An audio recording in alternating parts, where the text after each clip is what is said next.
It took a while for this Georgia Tech Dynasty to get going, but this team is rolling now, having won 3 straight, and we're back to 500. And here in episode 7, we have a chance to go above 500 as we go on the road against North Carolina. It's already our 5th game in ACC play. Of course, we started off slow, losing to Florida State and Syracuse, but we have turned it around with a ranked win over Louisville and then a blowout of Duke, who was 4-1 at the time. Haynes King has really gotten his act together in the last couple of weeks. Struggled with turnovers early in the year, also didn't have a lot of time to throw, but these last 2 games have been clean from him, and the offensive line has also kept his jersey clean. The Tar Heels have pretty much had an opposite season from ours, starting off strong and then trailing off as of late with losses to Duke and Pittsburgh. Our defense has struggled against good running backs. This one's the best we've faced all year, maybe the best we'll face all year long. Omarion Hampton, the junior, has a jaw-dropping mix of power and burst, and he has a solid offensive line to run behind as well, led by Willie Lampkin. But the passing game is also dynamic. They have dominated a lot of smaller schools so far this year. The lefty quarterback Max Johnson leads the pack, 20 touchdowns, 3 interceptions. He's also a transfer from Texas A&M, just like Haynes King. Hampton is feasting out of the backfield, on pace for well over 1,000 yards this year, 7.1 yards per carry. The highest rated weapon in the pass game is tight end Bryson Nesbitt, who already has 5 touchdowns on the year, but wide receiver Kobe Paysor has even more. The quarterback of this defense is middle linebacker Power Eccles, a Charlotte native, does everything on the field for the Tar Heels, only 1 tackle away from being number 1 in the country in solo tackles. And he's great in coverage too, has an interception and 2 deflections.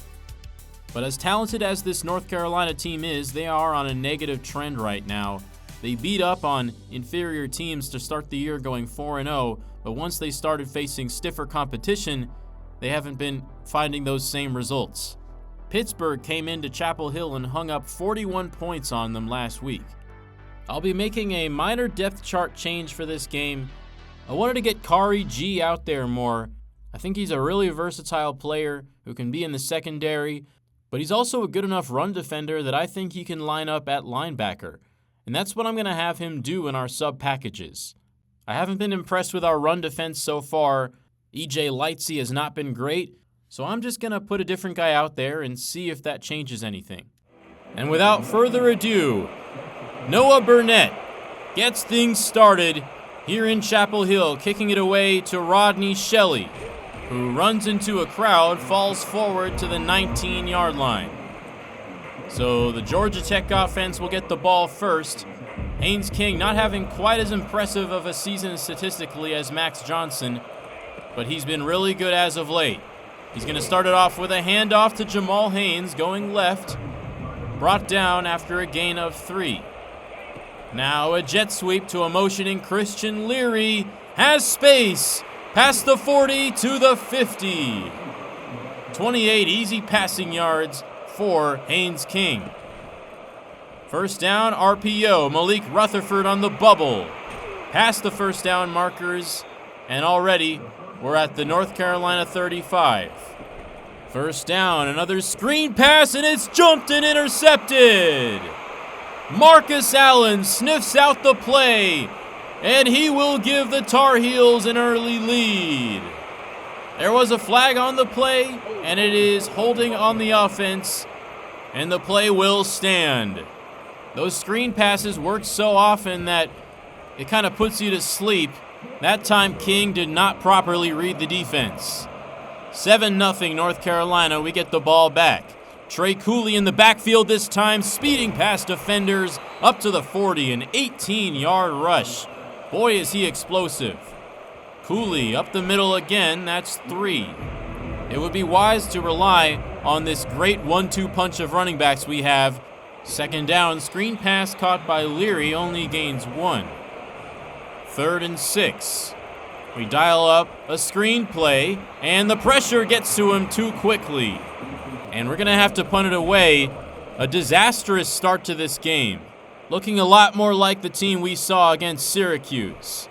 Christian Hamilton with a shifty punt return, gains a few yards back, and now we get to see Max Johnson and the Tar Heel offense for the first time with a 7-point cushion. Quick screen out to the right, it's their leading receiver, Kobe Paysor, getting across the first down markers for 15 yards. First down at the 46, play action, and the pass airmailed for the tight end, Bryson Nesbitt. He was wide open. That would have been a big chunk play. Now Johnson, a quick pass over the middle. It's J.J. Jones, gaining 9.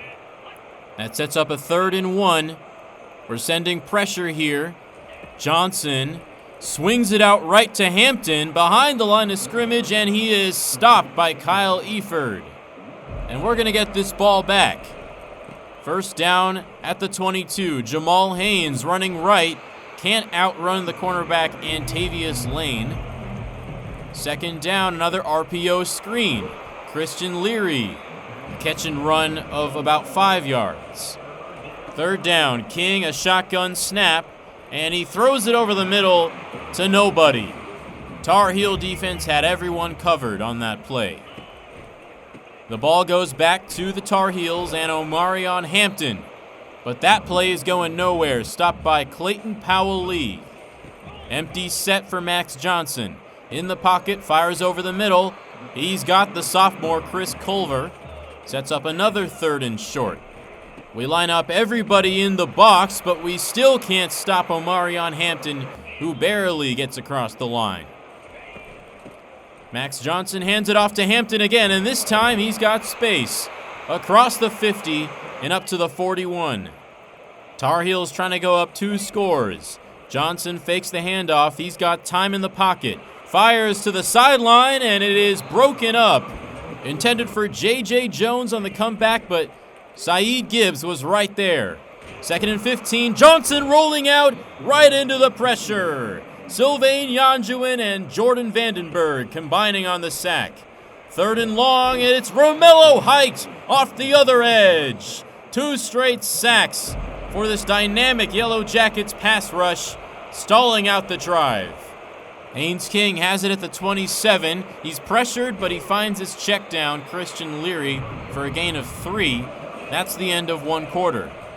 3rd down for the Yellow Jackets. Out to the running back, Haynes, and that didn't have a chance, broken up by DeAndre Boykins. Back to the Tar Heels, and more running room for Omarion Hampton. He's up to 30 yards. North Carolina at midfield, and they continue to feed the beast. Hampton gashes the defense again. Doubles formation for Johnson. He hits the slant. That's Chris Culver. Down to the 21. This Georgia Tech team needs to wake up fast. And now a mental mistake. Micaiah Scott jumping into the neutral zone. 1st and 5 for Omarion Hampton. Gets a good push from his blockers. And another 1st down. Goal to go situation. Hampton falling forward to the 5. The new sub linebacker Kari G was there first. 3rd and goal for Max Johnson. Back to pass and led his man backwards. The tight end, Jake Johnson, couldn't turn upfield into the end zone, and the offense stays out there in a heavy set on 4th down. Johnson hands it off to Hampton, and he is stopped in his tracks.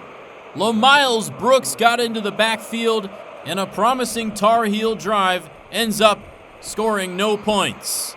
That's a huge opportunity for us to switch momentum. We're backed up, though, at the 6-yard line. Trey Cooley gains 3 there on the inside carry. 3rd down and 7. King zips one to Christian Leary on the timing route. That is enough for a 1st down. Now we go back to the ground game. Great blocking and great burst from Jamal Haynes. Getting to the 2nd level, gaining 9. 2nd and short. Haynes gets the ball again. And knifing through the defense. What a run, gaining 12. That was sprung by a great block from Jordan Williams. Now we go to the play action. Nothing there downfield, and Brett Seither, the check down man, gains 3. Second down, King with Cooley to his left. He keeps it on the read option. And he's stopped after 2, hit hard by Jakeem Harris. Third down and 5. King gets it out quickly to Eric Singleton. Across the markers, first down at the 44. Bunch set to the right, and it's a bubble screen. Eric Singleton runs past the defender and gets 7. 2-minute warning here in the second. Spread formation, handoff to Cooley. Cooley cuts left, cuts right! Slicing and dicing, and he is gone for the touchdown. Trey Cooley showing his explosive acceleration. He's up to 61 yards on only 5 carries. I truly believe we have 2 of the most exciting backs in the entire ACC. And there's a lot of good ones in this conference, including the one we're going up against today. That drive, absolutely masterful. 95 yards, spanned over 4 minutes. Max Johnson, back to pass on first down. He's got forever, and time runs out. He lost the football, and it's scooped up by Sylvain Yanjuin, who is dragged down at the 1-yard line. Another massive defensive play made by the Heisman favorite, Romello Height. And he's certainly not hurting his case today to win the award. He just went at Johnson with a full head of steam, and Yanjuin is there to scoop up the ball. He's not able to get the touchdown, though, but that means Trey Cooley can get number 2 on the ground. And just like that, Georgia Tech leads. What a turn of events at the end of this first half. We had no momentum. We had a terrible start to the game, and then that 95-yard drive went for a score, and then the defense creates another scoring opportunity on the very first play. Tar Heels trying to tie it back up before half now. Johnson rolls right, and he runs into the sack. Romello Height with his 3rd already. 3rd and 19, they elect to just run the clock out.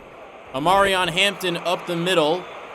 And now we use a timeout, and we get the ball back with 42 seconds left in the half.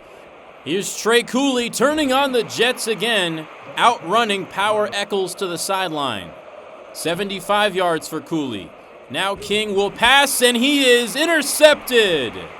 He was hit as he was throwing, and it goes right to a standing Power Eccles. And this game continues to swing back and forth. There was really no one open on the play, but the ball just happened to go in the worst possible direction after King got hit. 30 seconds left for the Tar Heels, and Johnson too far again for Nesbitt. Trips to the right. Johnson throws it up the numbers, and it's batted away. Sticky coverage from Amari Harvey. 3rd and 10. We dial up the corner blitz, and we leave open Kobe Paysor, who makes his 2nd grab of the day for a first down. 20 seconds left for the Tar Heels. That pass to the right sideline, Paysor again, gain of 8. 16 on the clock. Johnson to the end zone, broken up. Saeed Gibbs. I've really liked what I've seen from him so far this year. 10 seconds left for Johnson. He throws up the middle, hooking up with Culliver. They have all 3 timeouts. They don't use them quite yet, and now they do.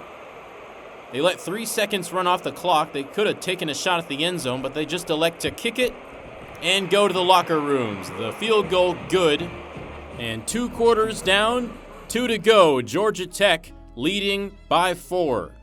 It's been a fairly even game so far. Missed opportunities on both sides, but overall, I like the balance that our offense is playing with. We have over 100 rushing yards already. That's always a good sign. Time for the halftime recruiting update.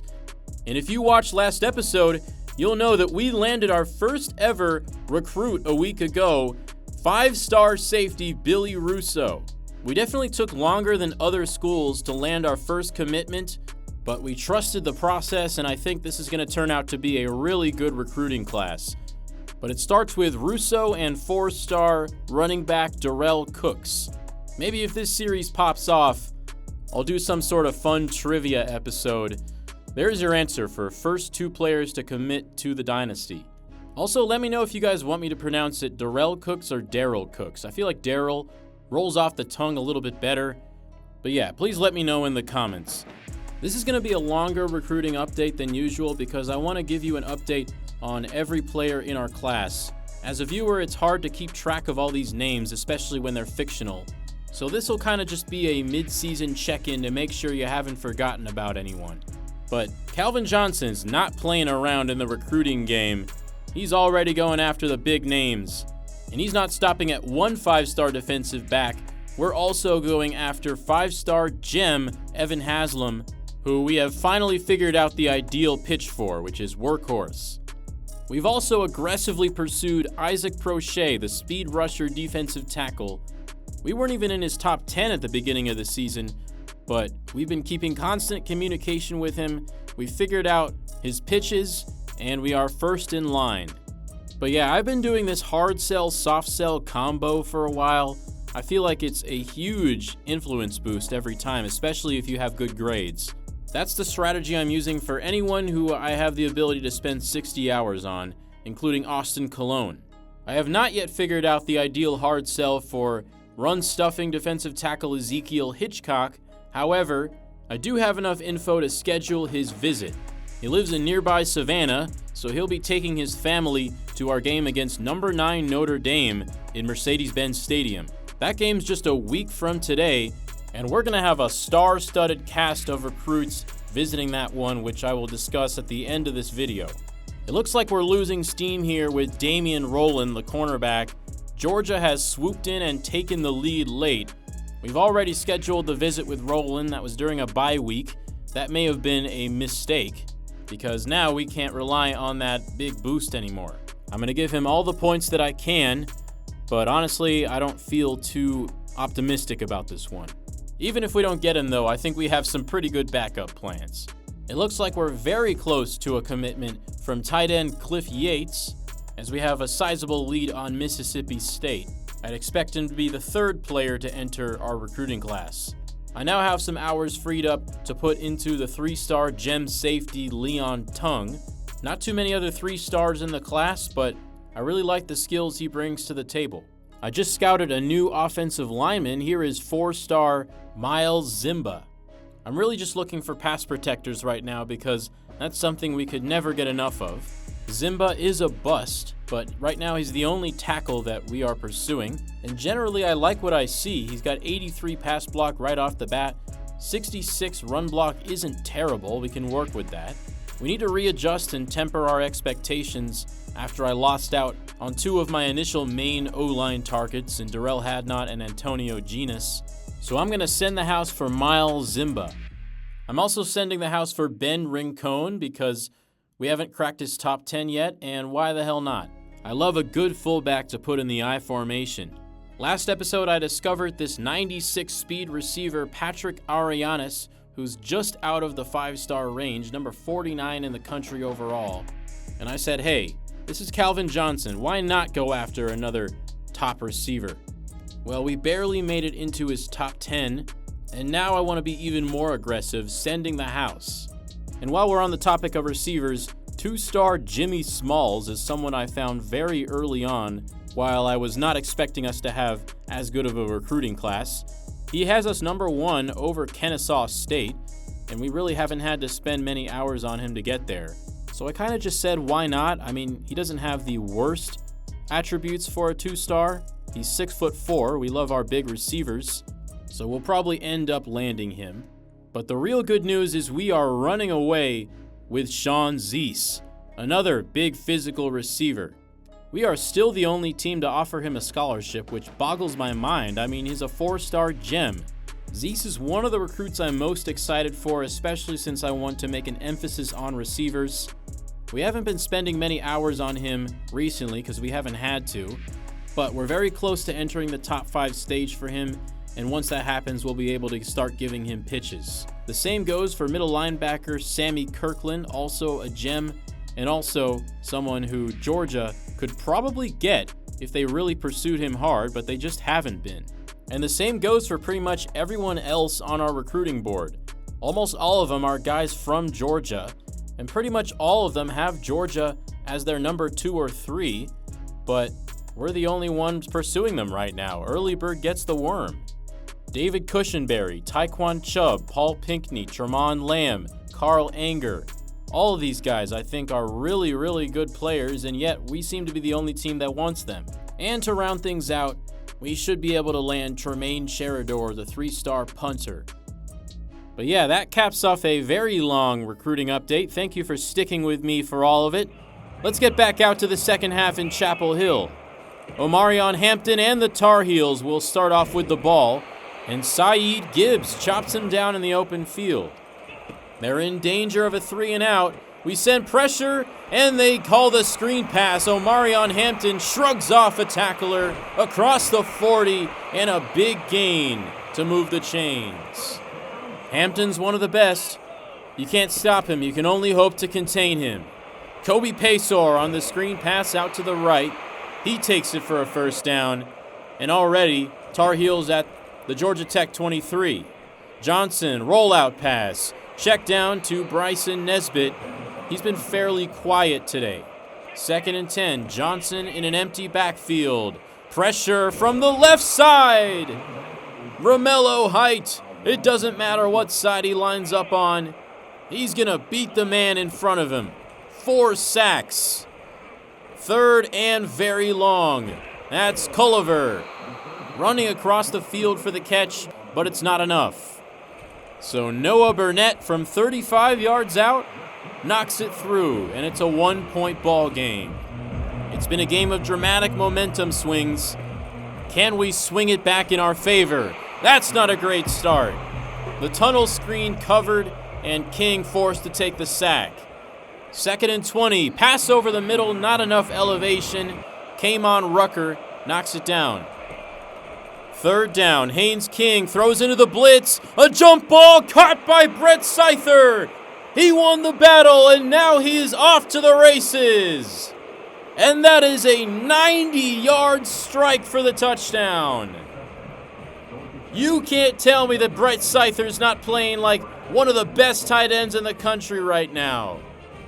It's not every day that you see someone this big who can catch the jump ball with great body control and outrun an entire defense for the entire length of the field. He just shrugged off the cornerback Antavius Lane with a little flick of the wrist. He made it look effortless. That's his 3rd straight game with a touchdown, his 4th of the season. There's some tough running from Hampton. 3rd and 5 for Johnson. He will pass. Around the edge, Height brings him down from the blind side. 5 sacks for Height. Heisman him. Just like that, we got the ball back. Jamal Haynes been playing second fiddle to Trey Cooley today, but breaks off a big one on the outside zone. At the 40-yard line, we hand it off to Haynes again on the RPO. That gains 2. 3rd down and 6. King in the pocket, takes the sack. Pressure from the middle. Javari Ritzy ends the drive, and David Shanahan will boot it away. Angled to the left, it is caught by Christian Hamilton, and not great punt coverage, is able to eat some yards up.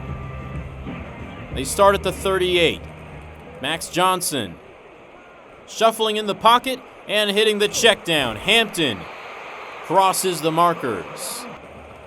Our defense showing an aggressive look here, and it's a delayed draw handoff to Hampton. Past the 40, now sets up a 3rd and 2.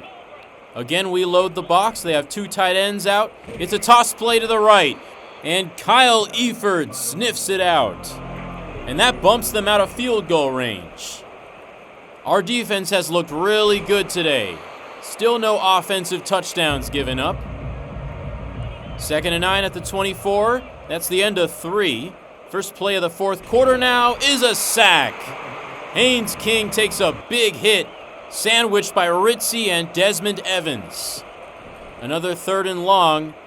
King throws it deep left, and a diving play from the corner breaks it up, intended for Eric Singleton. And we're going to have to punt it away again. A lot of green grass in front of Hamilton once again. He will take this up to the Tar Heel 46. 10 minutes remain in a one-score game. It's a play action. Johnson hooks up with Nesbitt. An acrobatic grab for the tight end. Across the middle, complete to Culliver, turning ahead for an 8-yard gain. 187 yards for Johnson. He's trying to find a man, and he is leveled again. Micaiah Scott this time. We are dominating up front. 3rd and 13. Johnson swarmed by a pack of Jackets. Yanjuin and Height combined for sack number 8. Trey Cooley sidesteps. A gain of 5. He's up to 82 on the day. 7 minutes left. Slant route complete to Eric Singleton. Only the 3rd ball he's caught. Fresh set of downs. A short range catch there for Brett Seither, gaining 4. 3 receivers set. King pulls the handoff. Tosses it out to Brett Seither on the right side. He gets up to first down yardage, but it's going to be called back thanks to an illegal man downfield on Jordan Williams. King fakes the flip to Leary, and he is pressured quickly. He threw it into Keelan Rutledge's helmet. It was in the air for what felt like an eternity, but somehow it falls harmlessly to the ground. That one also thrown into a crowd of Tar Heels, and that's the end of that drive. Tar Heels have it back with a chance to tie with a touchdown and a 2-point conversion. That's a completion to Nesbitt. They got to get him going if they want to come back. We send pressure on first down, and Nesbitt open over the middle, up to the 10. That's the All-American tight end we thought we were going to see. 1st and goal at the 9, up the middle, nowhere to run for Hampton. Gains a couple, though. 4 minutes on the clock. Hampton will carry again, and an easy path to the end zone. Touchdown, North Carolina. And with a 2-point conversion, they can tie this up at 21. They line up with 2 receivers to the right, 1 to the left. Johnson in the shotgun. He will throw. He's got time. Johnson navigating the pocket, and then he runs right into Romello Height. You got to get the ball out faster than that, especially when you're going up against him. We preserve the 2-point lead, and now we try to protect this ball. 2nd and long after a tackle for loss. King's pass on the money. Josh Beetham. He will move the chains. And we're going to try to milk every second off of this clock now. North Carolina still has their 3 timeouts. We'll see when they start using them. We run one more play before the 2-minute timeout. Haynes not able to get the first down on a 2nd and short. Crucial 3rd down now. Haynes up the middle, wrapped up, but not before he gets the first down. Just barely broke the plane as North Carolina burns their first. Haynes now wrapped up for no gain. Timeout number 2. Haynes King with the fake, and he fires out to Singleton, complete. Across the first down markers, and with only 1 timeout remaining for North Carolina, that will seal the deal for another Georgia Tech victory. Their 4th in a row. I've said it before and I'll say it again. This has been a remarkable turnaround since the 0-3 start. We have beaten some really talented teams, not just at home, but on the road as well. And even when we face adversity and make mistakes early, we find a way to come out on top. This wasn't exactly the prettiest game for us. King had 2 interceptions, and we had multiple drives that stalled out. It wasn't the 45-point outburst that we saw last episode, but it was the defense that shined and led us to victory. Multiple big sacks, fumbles forced that really swung the momentum in our favor, and we only gave up 1 offensive touchdown, and it was in the 4th quarter. More pass rushing dominance today from Romello Height. Just mind-boggling stats to start this year. These multi-sack games are getting commonplace for him, but this one in particular, is incredible, even for his standards. 5.5 sacks. And this isn't FCS East he's playing against. This is a conference opponent. Max Johnson was shut down, no passing touchdowns. There were times when I felt like Omarion Hampton was abusing us. But all things considered, 83 yards isn't too bad. He did get over 100 all-purpose yards, including the receptions, but it could have been worse. So another win in the books as we go above 500 now, 4-3. Let's take a look at some scores around the country. A really intriguing ACC slate this week, starting with 4-1 Syracuse trying to upset number 5 NC State on their home turf. Darian Chestnut picks off that pass from Grayson McCall, and he will go the distance. With 26 seconds remaining, Syracuse puts an exclamation point on a huge upset. What a showing for the Q's defense, not allowing a touchdown. We saw how good the Orange were when they played us, but they just made the number 5 team look pedestrian. Expect them to be ranked next week. In one of the most anticipated games of the week, a ranked rivalry matchup between Stanford and Notre Dame. Stanford up with 3 minutes left, and they build on the lead with a touchdown from Ashton Daniels to Mudia Rubin, and that would be the nail in the coffin. Notre Dame drops their second game of the year, and Stanford preserves their unlikely undefeated record. We don't have to play Stanford this year, but we do play Notre Dame next week, and they are looking very mortal right now. Not a ranked matchup here, but Cal and Pittsburgh had a thriller, with Pittsburgh coming out on top with what appears to be a late 2-point conversion for the win. And the Panthers make a case to enter the top 25. And here's the big one. Ohio State taking on Oregon in Autzen. And the Ducks are in danger of losing their second game of the year, missing that 4th down conversion. Will Howard's out right now. It's Devin Brown in at quarterback for the Buckeyes. That pass incomplete, and it leads to a field goal and another chance for the Ducks. 1:22 on the clock, and the first pass of the drive is intercepted. Denzel Burke ran Tez Johnson's route for him, and in a game that went down to the wire, OSU stays undefeated. Impressive showing for Devin Brown, who was turnover-free in one of the most hostile environments in football. Dylan Gabriel, on the other hand, not as impressive. Rutgers is undefeated no more as they drop one to Wisconsin. A big fourth quarter got it done for the Badgers. Ches Malusi was absolutely dominant. So many ranked matchups this week. Penn State couldn't beat USC on the road. Another exciting finish. Florida and Tennessee also battled down to the wire. A high-scoring game until the fourth quarter, and the Volunteers get it done at home. Brew McCoy and Nico Yamalayava were on the same page, connecting for 213 yards and 4 touchdowns. And Georgia survives a scare. They were down to Mississippi State, and they come roaring back and win it, 39-32. But they end up dropping down to number 2 in the rankings. Ohio State leapfrogs them. Alabama also had a scare against South Carolina. So many games this week decided by less than one score. Alabama victorious, though, when they stay in the top 4. Jalen Milroe went toe-to-toe with Lenora Sellers in a fantastic quarterback duel. But that is going to be it for Week 7. We move to 4-3. North Carolina 0-3 in conference play now. Do we get any recruits? Yes, we do. Cliff Yates, tight end from Georgia, commits to the team.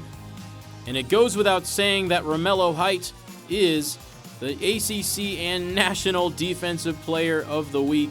He is forcing voters to consider him for the Heisman right now. He is an absolute defensive superstar. In other news, Austin Colon has reached his top 3 schools, and we are number 1 in front of Louisville. And just like that, in 1 week, we jump from number 10 to number 1 on Patrick Arianes' board. And for good measure, Ben Rincon enters his top 8 stage. But there is some bad news, as we did indeed lose out on Damian Rowland. He chooses Georgia. That's 2 recruiting battles we've lost to them so far in year 1. But honestly, that's okay, because as soon as I found Evan Haslam, I knew that's who I wanted. But that's going to bring us to the end of this episode. It was another fun one. Tech gets another win. But next week is going to be a bloodbath against ranked Notre Dame. They remain in the top 20 after losing to Stanford.